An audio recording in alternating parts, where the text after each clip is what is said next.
Hello, hello. Hello, everyone. I'm honored to be here with Vice Chair Ted Lieu and DCCC Chair Susan Delbene after our meeting across the street this morning with our colleagues. As many of you know, for months, Democrats have been sounding the alarm on the affordability crisis and the expiration of the affordable tax credits that will expire at the end of the year at the hands of Republican leadership. We've reached out, our proposed plans, anything we can do to get our colleagues in a position to work with us. We will meet with them anywhere, anytime, any place, if they come in good faith to work to extend these tax credits. But rather than accept the olive branch, Republicans have turned their backs on Congress and the American people across this country. Instead of doing what they know is right by their constituents, and oftentimes what their own members are telling them, they are going to choose to kowtow to Donald Trump and the most extreme members of their own party. Remember, Donald Trump promised to lower costs on day one. Hardworking families have been pleading for Republicans to do just that and to keep his promise. But instead of offering real solutions and working with us to achieve lower costs, congressional Republicans are putting on a show this week. Their bill, which may not even have the support of their entire conference, will not extend the Affordable Care Act tax credits and will not lower costs that families face. Even if it were to pass, it won't become law. This isn't a serious effort to address rising costs of health care that millions of Americans will face. Now, $1,000 more in new costs thanks to Republicans. Meanwhile, Democrats on both sides of the Capitol have a solution we are on board with to extend the Affordable Care Act tax credits and ensure that Americans' premiums don't double, triple, or even quadruple. We only need 4 Republicans to join us. Time is still marching on while Republicans sit on their hands. The American people will pay the price for the inaction, and Republicans will no doubt pay a price at the ballot box next year. Next, I'll yield to Vice Chair Ted Lieu. Thank you, Chairman Aguilar. My heart goes out to the victims and the families and all those affected at the mass shooting at Brown University. I hope law enforcement catches the murderer soon and that that person is prosecuted to the fullest extent of the law. I also request the FBI director to stop putting out false information. It's not the first time he's done it.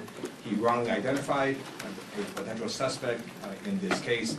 There's literally no reason for the FBI director to have to be the first one to tweet something, to put out these things before verifying the facts. And when he does that, it ends up potentially ruining lives, putting the public at risk, and it's not something that FBI director needs to do. I ask him to just stop doing that. I also wanted to say that my prayers are with the Jewish community, both in the United States and across the world. The heinous attack in Australia was completely devastating. No one should ever be targeted because of their religious beliefs, especially when they're practicing those religious beliefs. And anti-Semitism, both in the U.S. and around the world, has continued to grow. And we need to do more to stamp this form of discrimination out, one of the oldest in humankind. And it is a scourge upon humanity, and we need to all work together to eradicate it. Now I'd like to talk about jobs, which we've now reached the highest unemployment since 2021, 4.6%. The American people know that the policies of Trump and Republicans are crushing people economically. We know costs also continue to rise, grocery costs, electricity costs, as well as healthcare costs. And Republicans have had an entire year to fix the healthcare system. They knew that the ACA subsidies were expiring, and they've done nothing about it.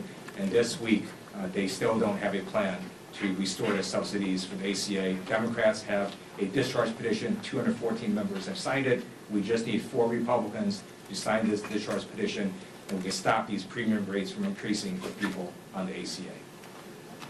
And I have a great honor now to introduce our tremendous field general and head of the DCCC, Susan Delbene, from the great state of Washington. Good morning, everyone. Thanks to Chairman Aguilar and our Vice Chair, Ted Lieu, for inviting me today.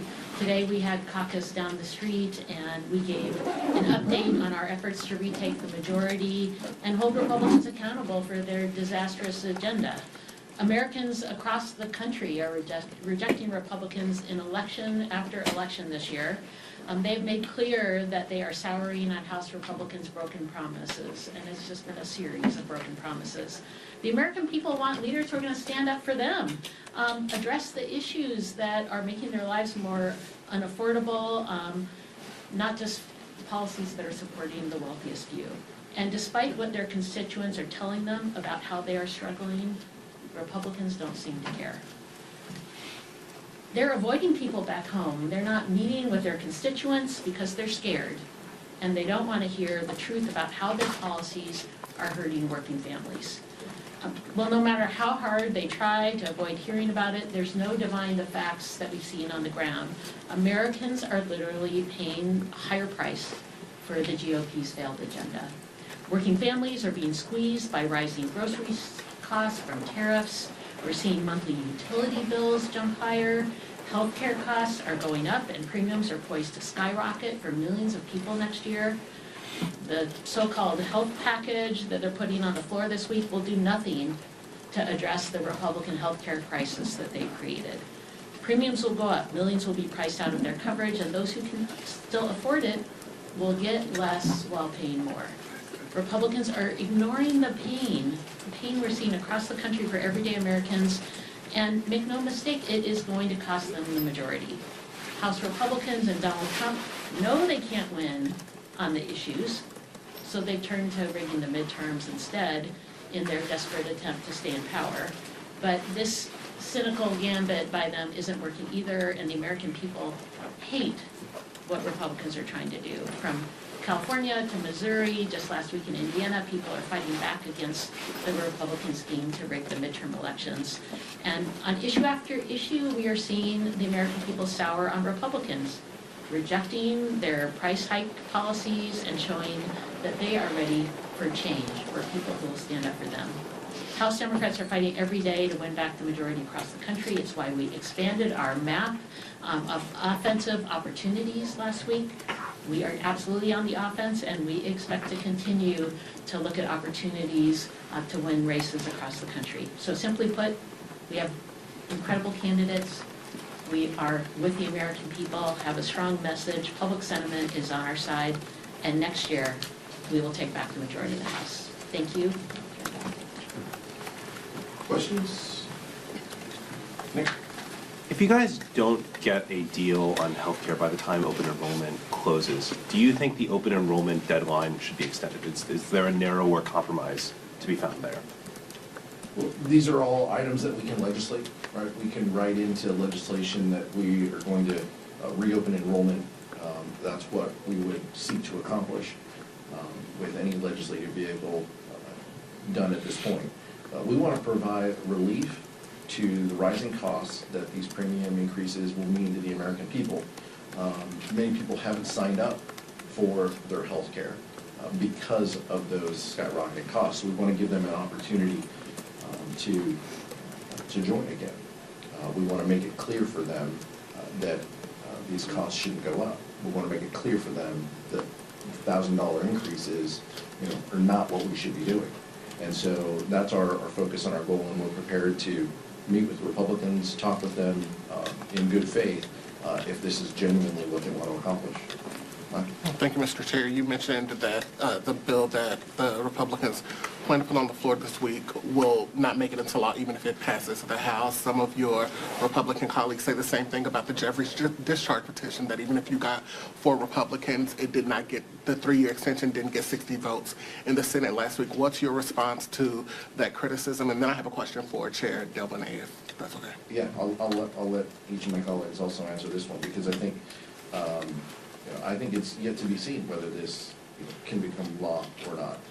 You mentioned it didn't have 60 votes in the Senate, but it had a handful of Republicans, right? So let's talk with those Republicans. Let's talk with others. We only need a handful more over in the Senate for 3 years to become law. So let's find 4 willing to engage and sign this discharge petition, and then work on what we need to do to get a handful others in the Senate to come on board. But this is the closest path that we have in front of us. Other discharge petitions, 40, 50 signatures, that's fine, but this one we need full. So let's see what we have here. If Republicans, are serious about this, then they can sign our discharge petition and work with us in good faith. Seems like a reasonable place to land, given that their own leadership won't give them the time of day. We're happy to meet with them and talk with them about how we avoid increases to premiums that people have across the country. Vice Chair? And, yeah, Chair, you mentioned that you all expanded the map last week. I'm curious if the pending Supreme Court Section 2 decision of the voting rights case, have you made any contingencies for if the Supreme Court does end up overturning Section 2? How does that impact the map, given that you made those, offensive expansions last week? We're going to continue to stay updated on what happens with maps. Clearly, there are ongoing efforts. Republicans are looking at places like Florida, for example. So we're going to continue to update our map based on any changes that take place. And we will see what the Supreme Court decides. We'll still awaiting that decision, and how soon that will be or how late that will be will help us understand what impact it might have. But we understand we could hear any time on that, and we will wait to hear what the Supreme Court has to say. Thank you. You mentioned the other discharge petitions, which you don't seem to be in favor of, but those are closer to what the Republicans in the Senate have been talking about in their meetings yesterday and even while they were voting. Is there any chance that those move forward at all? Could Democrats get behind that to try and put the ball in the Senate's court? I don't speak Senate, I don't know what the Senate's working on. I've said that before, but what I said was, and I want to be very clear, House Democrats will engage with Republicans if they meet with us in good faith, if it extends the premium tax credits and saves money for the American people. That is our focus. The focus of the Affordable Care Act was to make sure that people weren't uninsured.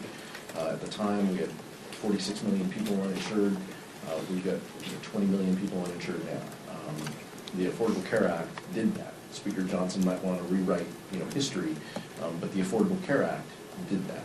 These premium tax credits did that. Expansion of Medicaid did that. Democrats' number one focus is ensuring that people are healthy and safe for them and their families. We want to avoid these increases that the American people are facing at the hands of Republican inaction. And we're willing to meet with Republicans and our colleagues. We continue to be open and have conversations with our colleagues about what the path forward is. What we're saying is this is the fastest and soonest path.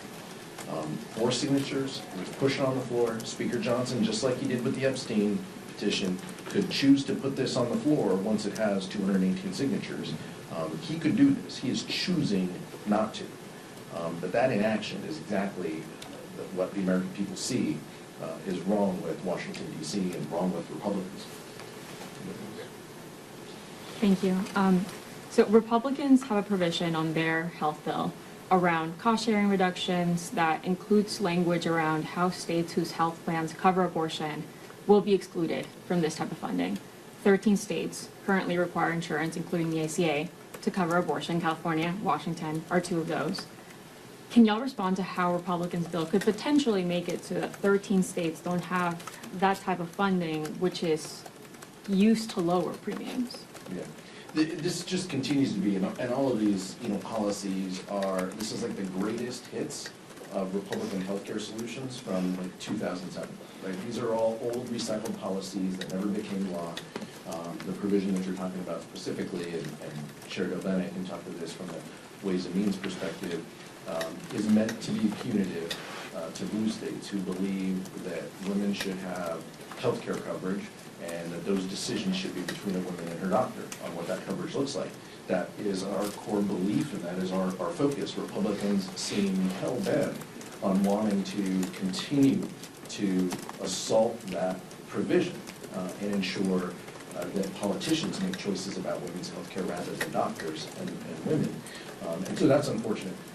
But it isn't surprising, and like I said, these are all recycled provisions that haven't become law, that have been pushed back against even by Republicans in the past. And so this is a collection of pieces that Speaker Johnson feels will unite his party and his caucus, his conference, and we'll see if that's the case. They turn their back on moderates engaging in proposals that would provide health care and lower these premium tax, lowering these premiums that people pay.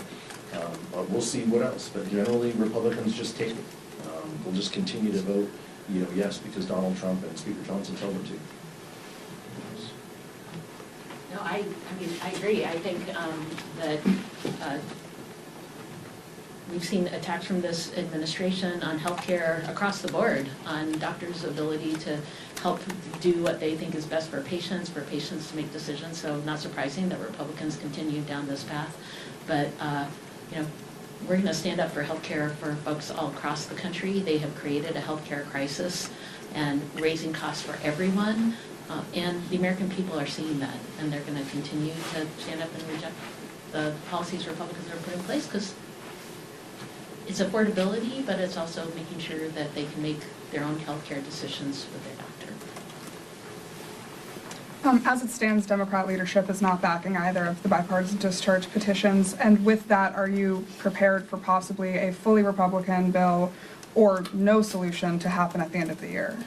We'll see. Republicans have made that choice that they don't want to extend the premium tax credits. They made that choice in the law. They made that choice during the shutdown. They made that choice each and every legislative day that we've had. They have known that these tax credits expire at the end of the year, and the tax credits that they chose to extend were all for billionaires and corporations. They chose to leave the American public out in the cold. And so they have made this choice.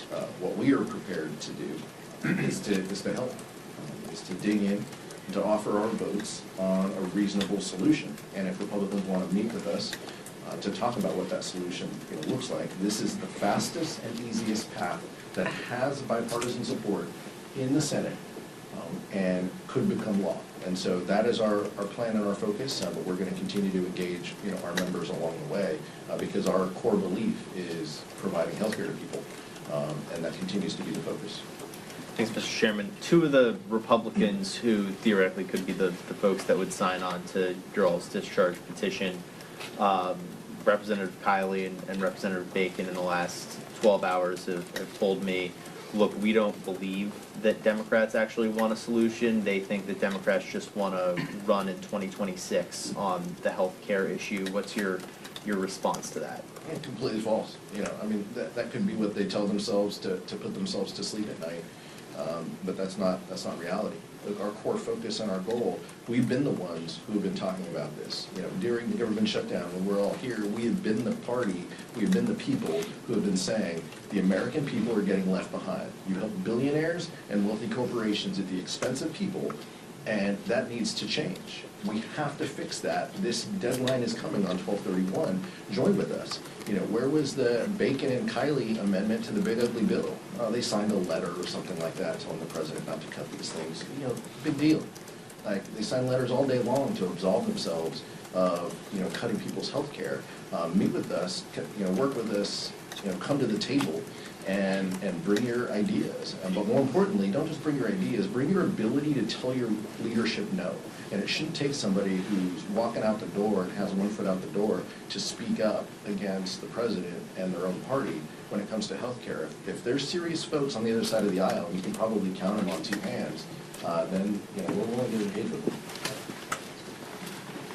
The Democratic solution is very simple: extend the ACA tax credits. That is the solution. There's 214 signatures on a discharge petition. And let me just talk about what the Republicans have done. Nothing, right? They knew that these tax credits were expiring at the end of this year. What they would normally do, if you actually want a solution, you might actually have held hearings. You might actually have had folks testify. You might have actually tried to put together a plan. That's what they did. They did nothing. And then last week, the speaker behind closed doors just randomly puts together a healthcare plan that he just is going to drop with no hearings, no witnesses testifying. That's why it's going to fail. They were never serious about doing this. The As the chair said, the easiest solution is to just sign the discharge petition to extend the ACA tax credits. Mike? Thank you, Mr. Chairman.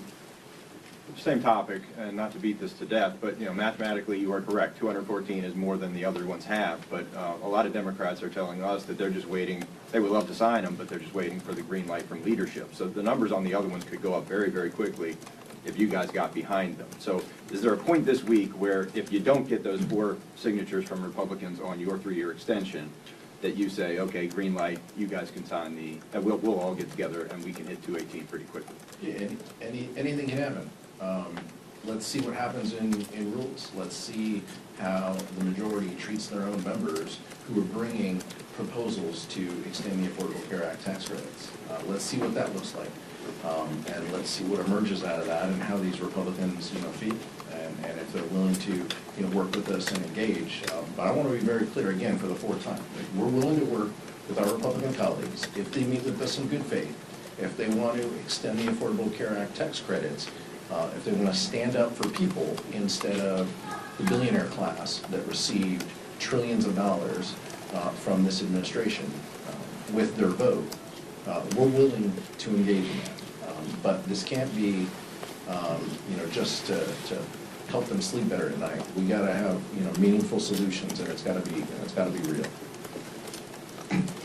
Yeah, this is for Chairwoman Del Bene. Now that Brad Lander has entered the New York 10 primary, is the D-Trip going to get involved at all in that primary, helping Congressman Goldman? What would that look like?